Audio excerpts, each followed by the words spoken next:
nicer, a lot neater and nicer. So this is my home. This is what a lot of guys who come in here call my man cave, but it's not really my man cave, even though it has cigars. God bless my wife. She sits here with me all the time while I write, we talk, and I smoke my cigar. She has no problem with it. She hates cigarettes. By the way, talking about a cigar, for so many of these, I smoked a cigar during this Fireside Chat. But for reasons that are perplexing to me, we're not allowed because, what was it? YouTube? Was that what it was? Facebook? What am I, a bad example for America's youth? God. To think about what now constitutes good example or bad example, that the decency of a person is like a non-issue, but do they smoke a cigar is an issue. Oh well, anyway, I just want you to know I miss it. Many of you miss it, but what can we do? So anyway, it's a chance. It's completely unscripted. It's a chance for me to spontaneously talk to you, take your questions spontaneously, and just get to know each other a little better, or at least to be more honest, to get you to know me a little better and what makes me tick. So I always begin with a subject, and then I take your questions. So today's subject, courtesy of Megan, works for PragerU. How old are you, Megan? 25. 25. So she had a very good question. How come there are so many parents whose kids have different values, even antithetical values, especially in the case of traditional parents, like specifically traditionally religious Americans, whether they're Catholic or Jewish or Protestant, evangelical, Mormon, and their kids have contempt for religion? Why does that happen? Where, so to speak, did the parents go wrong? Or, for example, parents who love America, who believe in its essential values, e pluribus unum, in God we trust, and liberty, and their kids have contempt for those values as well. How does that happen? Well, the most obvious answer is they went to school. I'm not against people going to school. I just want to be honest. The schools have been taken over by educators who call themselves progressive, people who are on the left, and their values are antithetical to traditional parents' values. You name the area, and it's probably very different. That's the most obvious answer. As I have often told parents, sending your kid to most colleges in the United States or Canada or Europe, or certainly Western Europe, is playing Russian roulette with their values. Well, they have to go with a pretty strong value system to survive the onslaught against what they believe. Some kids do. Some kids are drunk for 4 years, and they survive it because they were inebriated during class. I am not advocating that. I've never been drunk in my life. I am one of the 11 Americans who is allowed to drink. In other words, if you're a Mormon, you're not allowed to drink. You're Muslim, you're not allowed to drink. Okay, but I'm allowed to drink, but I just don't enjoy it. I'm not against it. If you don't get drunk and you enjoy drinking, drink. I have no issue with that. But I'm not advocating that in college. I'm just saying it's one of the silver linings of being inebriated at college is that you may have missed the brainwash. All right, so that's one obvious answer, school. And I'd like to give you a less obvious answer. People don't know how to articulate the values that people like I, or people like me, hold. This is a huge problem. Go to college and you learn God is wishful thinking. Let's take a religious example. God is wishful thinking. The Bible is a fairy tale. God is completely unnecessary for a good life. Religion is the greatest. There's been more murder in the name of God and religion than anything else. These are normative teachings in our schools. By the way, just on the last one, this is worthy, if you would please, I'd like to talk about this issue. More people killed in the name of religion than anything else. I mean, just as a matter of just fact, in the 20th century, more people were slaughtered than in any century in the history of the world. And it was virtually all done. 99% of it was done by atheists and secular people. And I'm not saying secular people are murderers or atheists are murderers. I'm just telling you it wasn't done in the name of religion.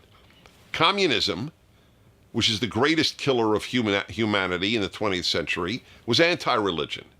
Nazism had nothing to do with a religion. Its symbol wasn't the cross. Its symbol was the swastika. If it had been a Christian movement, it would have had a cross as a symbol. Now, a lot of Christians went along with it, which is a terrible, terrible thing. It's one of the reasons Europe has rejected religion, because Christianity largely failed during World War II. I'm sorry to say, it's a very painful subject. But anyway, just know that that's just not true. Religion, people, more true is, more good has been done by Judeo-Christian religions than anything else. Just look at all the hospitals built in the United States by Jews and Christians. Beth Israel here, and the Methodist hospital over there, and the Catholic Charity Hospital over here. I mean, that's certainly in American history. That's who did most of the good, religious people, in the name, by the way, of their religion. So what has happened? Parents have been unable to articulate what they believe. I'm not blaming the parents. I'm just telling you that that's what's happened. And if you can't articulate it, they will be persuaded, that is the children, at school by people who can articulate the opposite value system. So you have the inarticulate traditional American versus the articulate anti-traditional American. Who's going to win in the lives and minds of so many young people? The articulate. I've spent my life articulating the traditional value system, both the American and the Judeo-Christian. That's why I beg you, and I can't be accused of doing this for money. Nobody writes a Bible commentary to get wealthy. But what I am trying to do in my 5-volume commentary on the first 5 books of the Bible, called the Rational Bible, that's my commentary, is to, on purely rational grounds, make the case for the greatness of the Bible, for the essential nature of the Judeo-Christian value system, and how powerful it is. And read the reviews on Amazon. I have nothing to do with those reviews, about how people came into it skeptical, agnostic, atheist. They've left their religion, and then this persuaded them on rational grounds of the greatness of biblical religion. People don't know how to make the case. If you don't know how to make the case, you're going to lose out to the people who can make a case. I can give you so many examples. Is God necessary for morality? Well, I have, a bunch of videos on that subject. If God didn't say do not murder, murder isn't wrong. That doesn't mean atheists kill.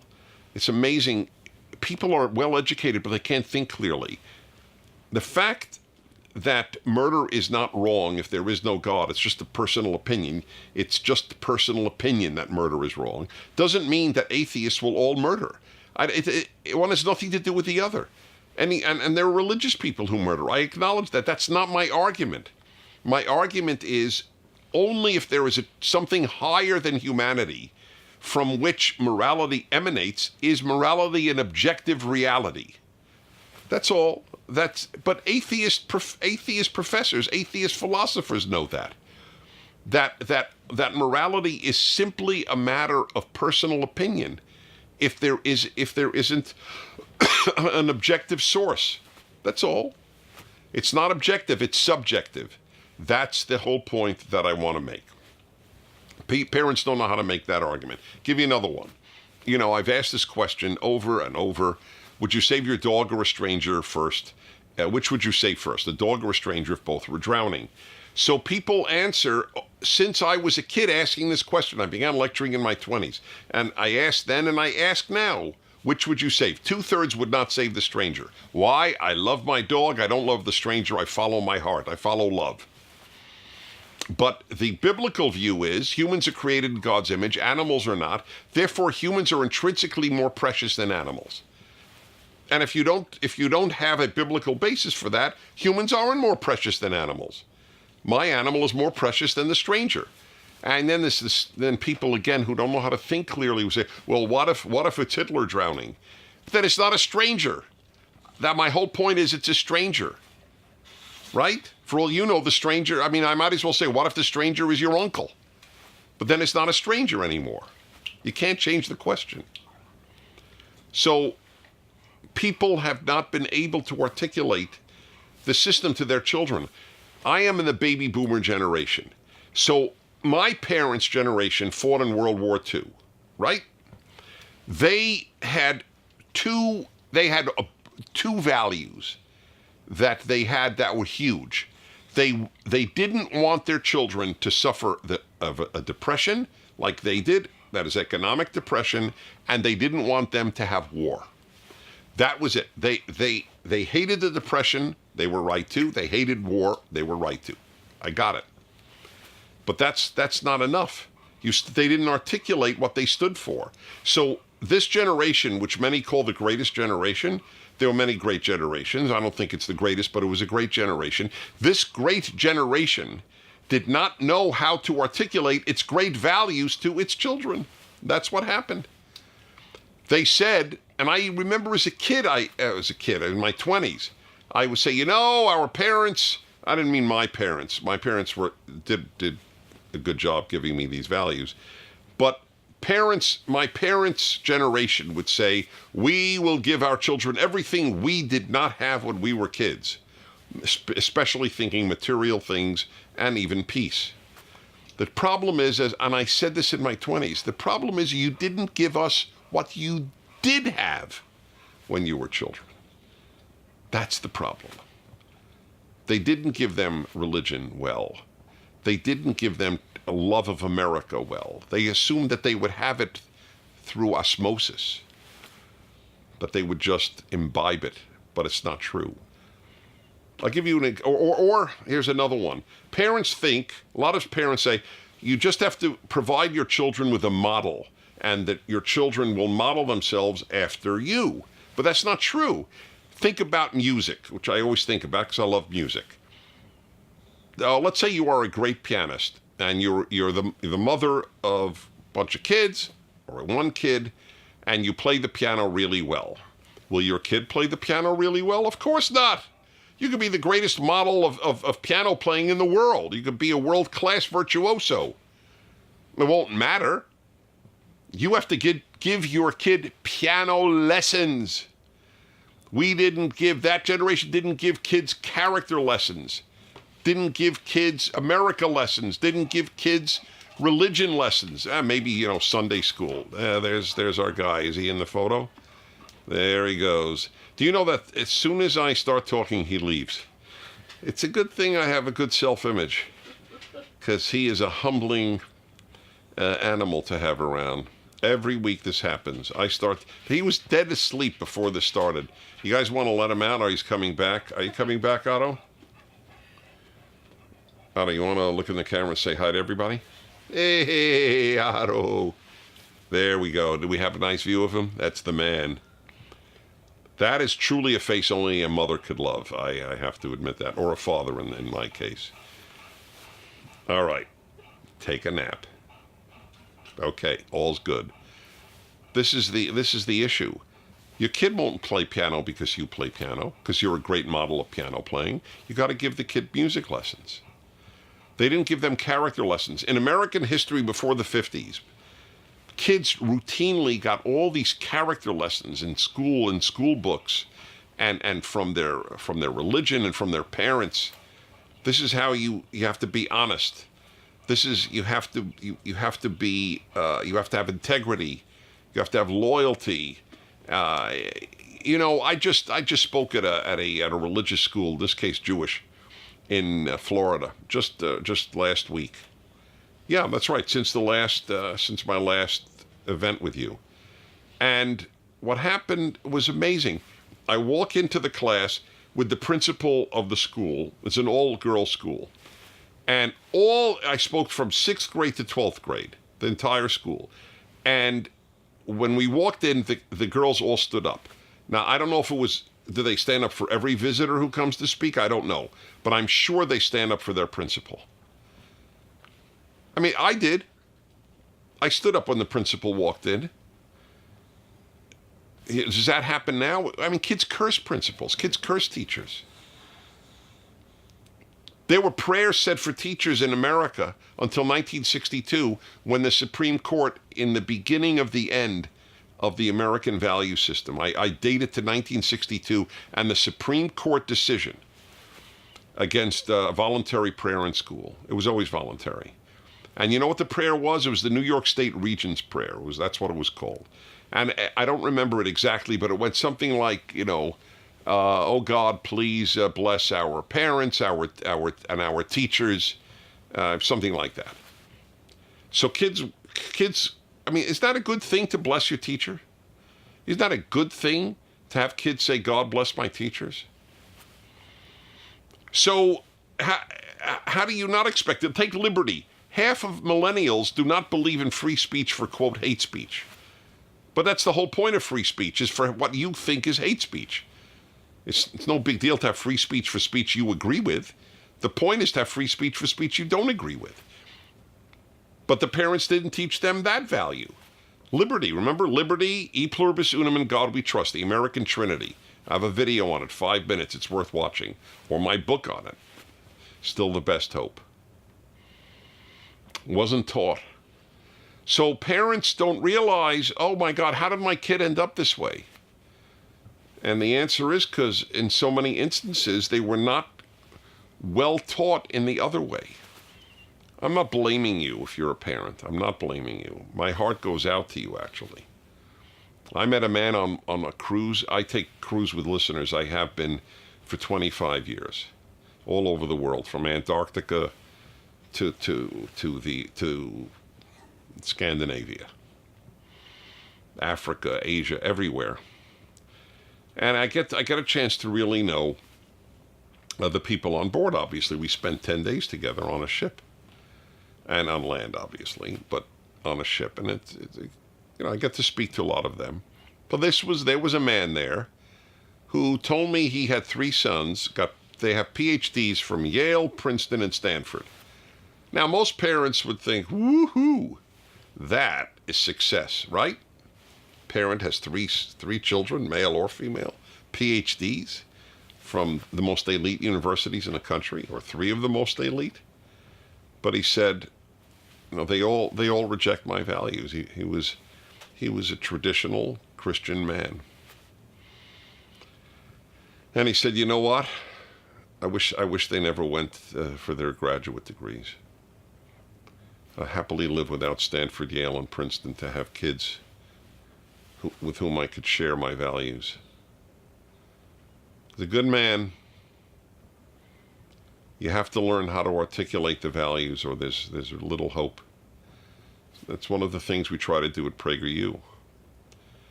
And certainly my life has been dedicated to that. So that's a big part of the reason for this issue. Okay, time for your questions. And we begin.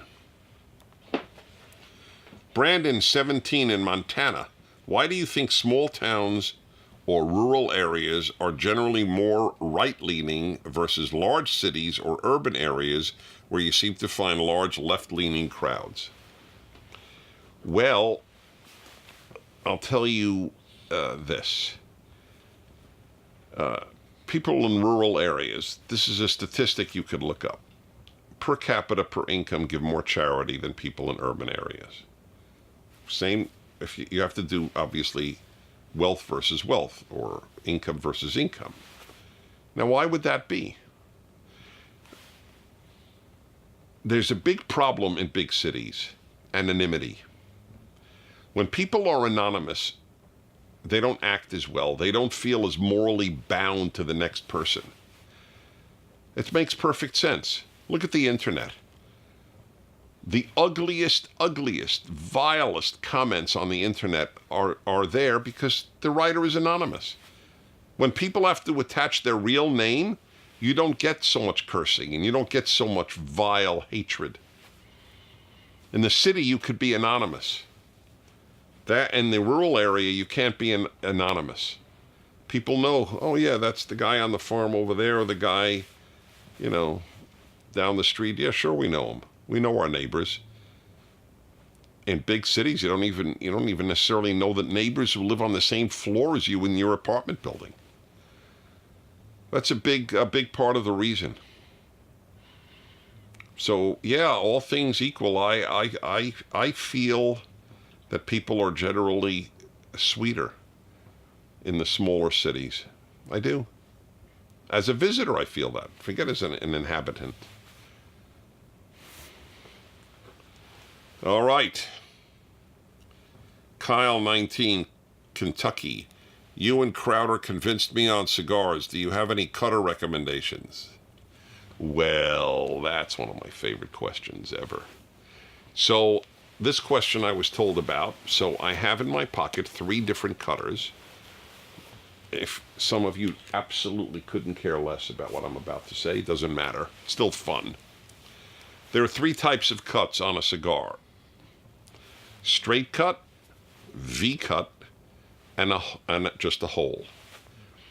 So I have 3 of the finest cutters. I love the paraphernalia. I love lighters. I love the cutters. So here they are. This one is a V-cut. That's tied with the hole from my favorite type of cutter. This is a magnificent one. Nice, deep, and clean. Here's a hole puncher. It's from France. So you see, watch this. I press in here. See that? It's coming through. This is quite sharp. Then you go like that, and in the top of the cigar, and it makes a hole. This is a terrific, they're both terrific. I purposely chose them. As I say, I love the paraphernalia.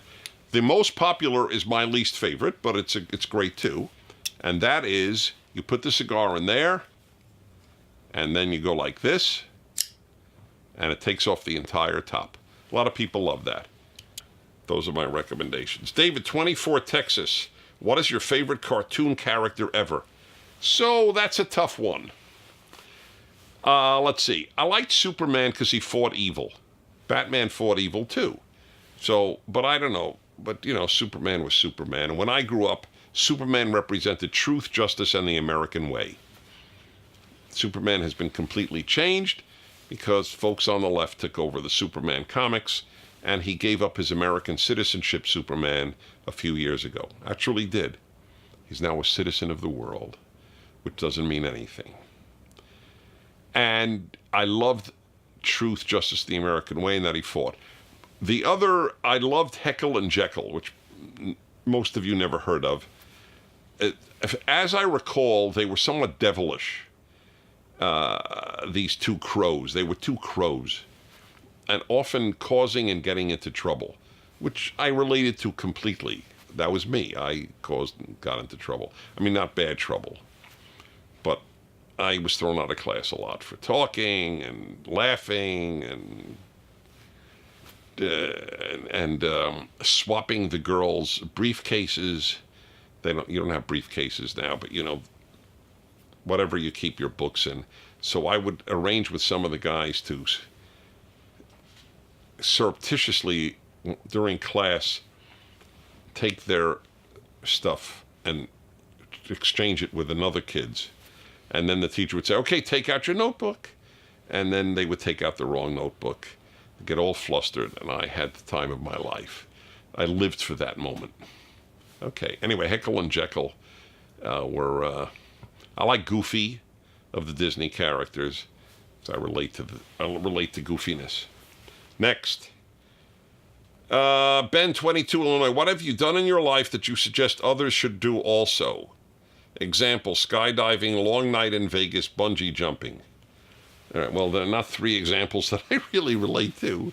But thinking about that, I'll tell you what I did that's played a terrific role in my happiness, hobbies. And I don't think there are as many hobbies today. I can't speak for girls. I'm not a girl. So I can speak for guys. Guys had hobbies. I mean, as an example, a big hobby when I was in college was an audio system. Stereo speakers, a preamplifier, an amplifier, and then it was a record player. Record players are actually making a comeback, interestingly, but could CD player, whatever. And so even kids say, hey, you got to come over and hear my new speakers. That we don't have that anymore. People think their iPhone earbuds are sufficient. You should hear music on a good system, and then you would understand the difference between that and, iBuds, or what are they called? Earbuds, I know, but even iPhone earbuds are called earbuds? Because the earbuds could be for anything. The new ones are AirPods. I knew there was a generic, or there was a specific name. So that was a hobby. We would put things together. We would build a lot of things, whether it was model airplanes or battleships, or build even stereo equipment. People collected stuff. Stamps, coins, baseball cards. None of the things that I'm mentioning now are hobbies for kids. Everything's electronic. Video games is not the same thing. I'm not here to knock on video games. It's not the same thing as a hobby. It's because I know you're involved, but it's more passive. It's not active like any of the things that I just mentioned. Hobbies are a wonderful thing to have. And then you get involved with people who share your hobby, so you're less lonely. Loneliness is an American epidemic. Part of the reason is people do everything at home. Are they going out to glee clubs to sing with other people in a choir? Or are they going to a book club to discuss a book? You could sit home, Anyway, most people, I don't know how many people are reading as much as in the past anyway. So hobbies an example. Another thing I would suggest that I've done is travel. I've been to 130 countries, and I didn't have the money to do it for most of my life. But I made it a priority. And I remember, I'd be totally open with you, when I was in graduate school and after graduate school in my 20s. So I would, say to some friends, during the summer break, you want to, I'm going to travel this summer. You want to join me? We're going to, I lived on the East Coast. We're going to Puerto Rico and, just lie in the sun. I thought, lie in the sun? You could travel around the world for the same money, you're going to lie in the sun? I mean, it's $200 round trip to Rome. It's not that much more today even. That's what's amazing. Airline tickets are much cheaper today than when I was a kid. It doesn't cost a lot to travel. But lie in the sun, I mean, aside from skin cancer, it strikes me as a non-growth act. So travel, that's another thing that I did that I would strongly recommend to people. Let's see. Devin, 19, Rhode Island. Throughout my teenage years, I never felt close with my parents. What would be the best way for me to bond with my parents, especially my father? It's an interesting and very touching question, and God bless you for asking it. That you want to do so is great. First, let me make clear, it's not always possible. Parents are human beings. Human beings have a lot of issues. And there are parents who just don't bond well with anybody, let alone their children. And you got to accept your parent, and you bond as much as you can. I'm behavioral. So you do things, you're 19, but when you leave your parents' house, call them regularly. Get in touch with them, even text them regularly. But stay in touch with them. That's important. That's one way to bond. Try to do something with them. If your father's interest, you said father is football, watch a football game with him. That's a bonding experience.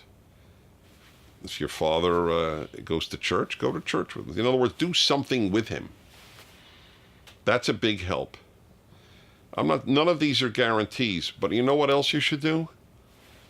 Let them know you asked me this question. If that doesn't move them, then it won't move them. God, I would be moved. If I had a 19-year-old, my kids are older than 19.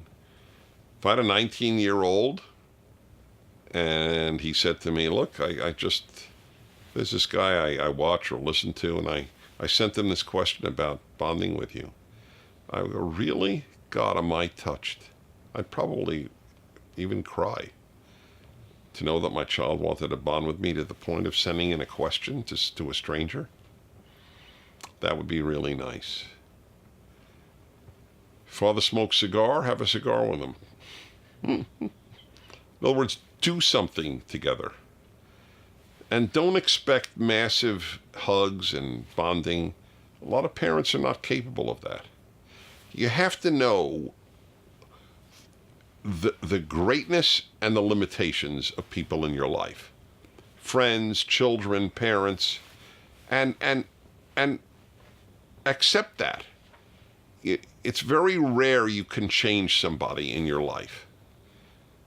So you can't change your parent, but maybe you can change your relationship with them. That's, after all, what you're asking about. So they may not be the emotional type where the bond will be all that strong, but it could be better than it is now. That's the hope. They're lucky parents that you want to bond more. Samantha, Virginia, 25. What is your favorite play? Pretty much anything of the Shakespeare plays. But because it's in medieval English, you need to have a commentary with it. I've always envied non-English speaking people. They have in some ways better access to Shakespeare than we who speak English, because they are reading Shakespeare in their native language. We don't. Shakespeare's English is very different from ours. So they're lucky. They get to read them in modern French, modern Spanish, modern Japanese. And they love Shakespeare. Shakespeare is translatable. I mean, his English is awesome, but we need explanations, whereas foreign readers don't. So pretty much anything of his. But there are a lot of great playwrights. Henrik Ibsen's a great playwright, obviously. Molière wrote a thing called Tartuffe. I remember watching that play in Manhattan when I was in high school, and I loved it. Okie doke. All right. Are you a fan of Ayn Rand? What do you think of her view of selfishness being a virtue? I think she went too far. By the way, if you want to understand communism, the best known books of hers, of course, are Atlas Shrugged and The Fountainhead. But if you want to know communism, her book We the Living is even more effective than Orwell in certain ways. She hated communism, as I do. But she went to the opposite extreme. She, in my opinion, obviously. So she went from communism to selfism. That's too much. There's more than the self. I do believe we should devote our lives to helping others. But I don't want the government to coerce me to do anything except not murder and not steal, obviously. So I share her disdain and loathing of communism and totalitarianism, which is usually communism. But I don't agree with the selfishness is not going to get you very far. You have to take care of yourself, but that's not selfish. That's actually magnanimous. If I take care of me, that means the state doesn't have to take care of me. That's a beautiful thing. 24. That's hilarious. Evan, 15 in Ireland, do you think cereal is just for breakfast? Evan, I have to say this, and I hope it doesn't disappoint you. I've never given that thought. However, having said that, cereal is one of the gifts of the gods. Unfortunately, it's junk, as most of the edible gifts are. I haven't had cereal in a long time because I really watch what I eat. But I loved it, and when I did have cereal as a kid, I had it at any time of the day. There's not much that can match it for sheer joy. All righty, I think we're good. Listen, this is terrific. Send me your questions. How do people send their questions? Just go to prageru.com. We post on our social media. On our social media, on Facebook and so on? Okay. This is the PragerU Facebook page, is that it? Good. Don't forget, I mentioned the Rational Bible. Even if you think religion is, especially if you think religion is for dummies, I really ask you to read that.